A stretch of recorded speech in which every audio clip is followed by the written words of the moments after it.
This is Daniel Guajardo on another episode of a Bellator Birmingham review, and with me today is Brad Riss from the Facebook page Bellator MMA News. So we're gonna start off first with the main event: Brent Primus versus Tim Wilde. What was your thoughts on this fight? I thought it was real nice for the Primus that he finished it pretty fast. I thought it would be more of a TKO within the end of the first or beginning of the second. Just because of his stand-up he did with Chandler, I thought he was going to bring that back out. But it ended a lot different than I expected. Yes. I was really impressed with the win, and this is the exact type of win that I think Brent Primus needed to get back on track and to show everyone that loss didn't affect them like people might think it was or what people were talking about. Also, that go plata is a very rare submission, so that's pretty cool to see him come back and win with that kind of submission. Yeah, it kind of silenced the crowd too. I noticed when they right when he put it on him. I mean, I was even shocked by it too because I couldn't really tell what he was doing, but I knew he was locking him in something. And then you're just like, wow, it ended that quick. It's a submission that's so rare that the crowd was confused. I don't think they even knew it was a submission attempt at the moment. So when they seen him tapping, I think they were kind of like confused what happened. Also, it was definitely a good submission to see.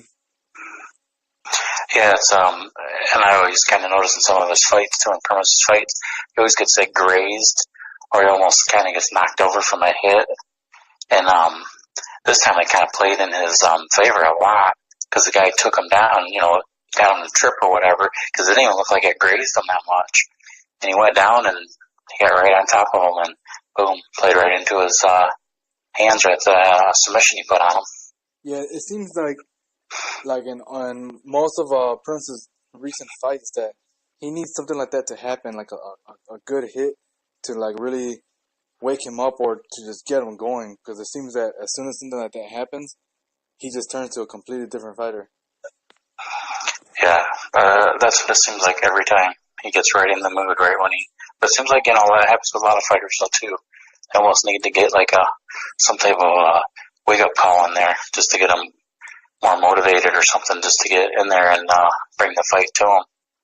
Now with Tim Wilde, this was his first fight in a couple years, but he has a good record, and you can tell that he's fought some good guys. He's not known to joke with, but I almost feel bad for him because he kind of like got brought back, and he was facing a lot of odds. But would you want to see him back in the cage, and if so, would you want to who would you want to see him on the European circuit?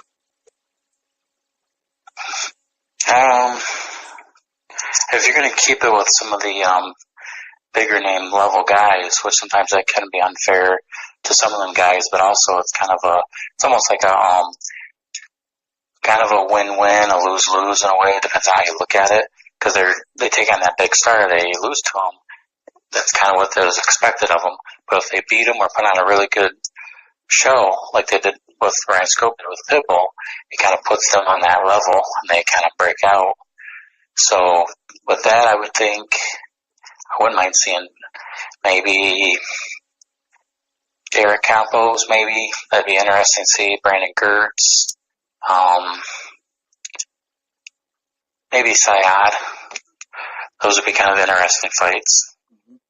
Yeah, because I think he's more of a stand-up fighter from what I've seen on his YouTube fights. It looks like he's kind of a more stand-up wise.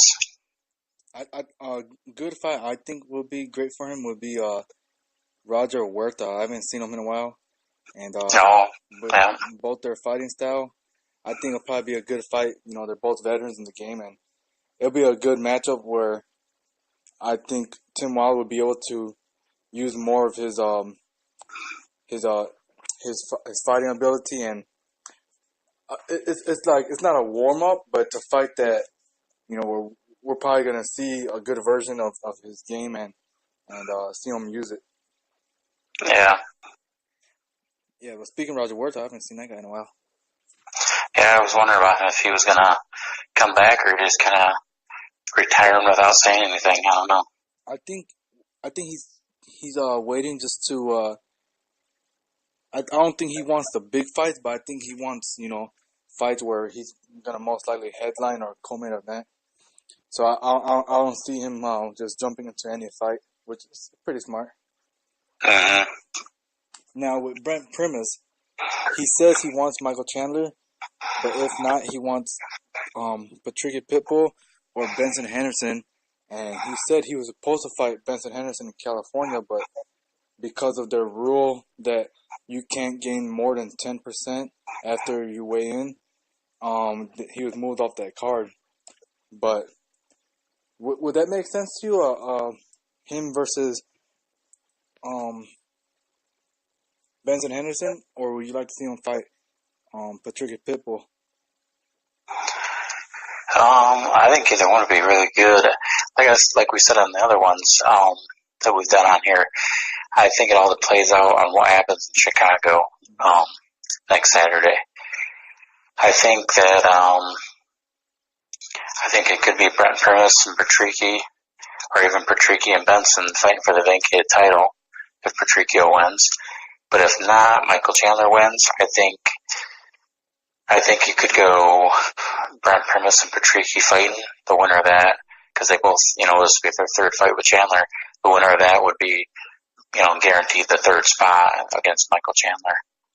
And I would probably, give Benson Henderson another top guy, keep him busy, and then maybe he wins that, he's next in line. But I definitely am interested in a Primus and Patricky fight. Now, with some of the new fighters coming in, is it safe to say that the lightweight division is one of the most exciting divisions now in this division? Or in all of Bellator? Yeah, I think it's just going to keep getting stronger by the end of the year. I could see them doing a Grand Prix by next year. That's what I would like to see. I've kind of always been a big fan of the 155 division, but it seems to be getting stronger and stronger with these European fighters. Yeah. I wasn't really sold on all these guys yesterday as in the prelims and in the co-main event as far as lightweights. But yesterday, watching the show yesterday, it really, I'm kind of saying that a lot of these guys are legit, man. I watching these guys fight, just watching their techniques, how they move, how they defend, and how they think inside the fight. I'm actually convinced about some of these guys that were on Birmingham yesterday. One in particular is Kane Musa. He fought on the prelims, and he won a pretty good decision. But I really like him a lot. He's 12-2, and he's pretty confident, and he's asking for that next level competition. And also, another guy I liked was Pedro Carvahlo, who made real quick work of their campos. And that's not something easy to do because we've seen him in big wars with people like Brandon Gertz. So for him to do that to Campos, it really says a lot about him. Yeah, I was really surprised by that one. Yeah, I think the same thing about the European series. I wasn't for sure about it. I thought it was great that they were bringing them in. But when I started seeing them, like when I saw Ryan Scope take on Pitbull, I was thinking, well, why are you having Pitbull fight, someone that is a no-namer? But once I saw that first European card, it kind of really opened my eyes up. And this one, I think, is probably the best, one of the best Bellator cards this year. I think it could go as one of the best, definitely European series. I mean, there's plenty still to go, so.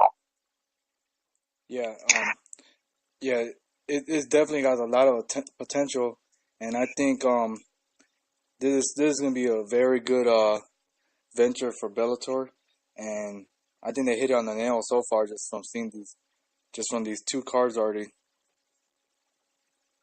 And then they got that one in London coming up here next month. I'm not sure how it sounds like the preliminary ones are going to be considered the European series. That's going to be on the Bellator app. But I don't know. And then I think the rest of it plays on Paramount. I'm not sure about that yet. Yeah, I think the prelims are going to be on Channel 5 in the UK. I don't know how they're going to do it over here, but I know that that card's gonna be on Paramount, the main card. But most likely they might put it on the Zone also. I'm not sure though. That's a good question. Yeah, I tried looking into it. It didn't really say on their page, so I wonder about that. So, what do you think about Pedro Carvahlo against Derek Campos? Do you think that Pedro Carvahlo deserves a more step up in competition, or would you like to see him face a couple more guys in the middle? With that, with his striking, it instantly makes me think of more strikers from the fight. Again, Brandon Gertz, Fayad. I think those two are great for if you want to see an exciting firefight. I think those two are always going to be right. And plus Campos, obviously, I already fought him, but I see those being the fun fights. Even if Pitbull, he fought Pitbull these times too. That'd be an interesting fight. I think he deserves a big step up in competition after that knockout that he had. He made a big statement. Yes, he did. He definitely did. He's also saying that he might want, or that he wants to be in the featherweight Grand Prix. Is that someone that you think will be a good fit for that? Yeah, I like that too. I think he'd be really good for that. Just another name in there. I mean, they got 16 guys to put in there. You might as well keep filling them up with these guys. I think that's kind of opened a door for him too. That just showed him right there that he's ready to fight the top best. Throw him in there. Yeah, I agree. But as soon as he said he wants to go in the Grand Prix, the first person that came to mind was Georgi Karahanian. I don't know why, but I think that would be a pretty good fight if he were to answer. Yeah, I was thinking Daniel Strauss. Yeah, oh yeah, that's another good one. Yeah. Or even Manuel Sanchez. There's just so many good matchups now. It's like, it's crazy. This European circuit just opened up a whole bunch of matchups.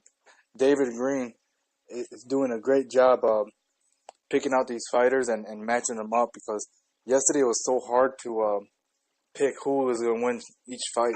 I was having trouble picking every time I seen a fight on there. Yeah, that's what I didn't even pick because I wasn't even sure. I just figured I'd sit back and watch it and see, because I really didn't know more. I mean, I knew some of the ones that kind of had the names, but I didn't really know more of the preliminary guys, so I thought I'd sit back and check them out. For those of you guys that don't know, I do picks for every fight that comes up. My Instagram is @focus815. I was actually 5-5 on the main event yesterday. Not bragging, but just putting that out there.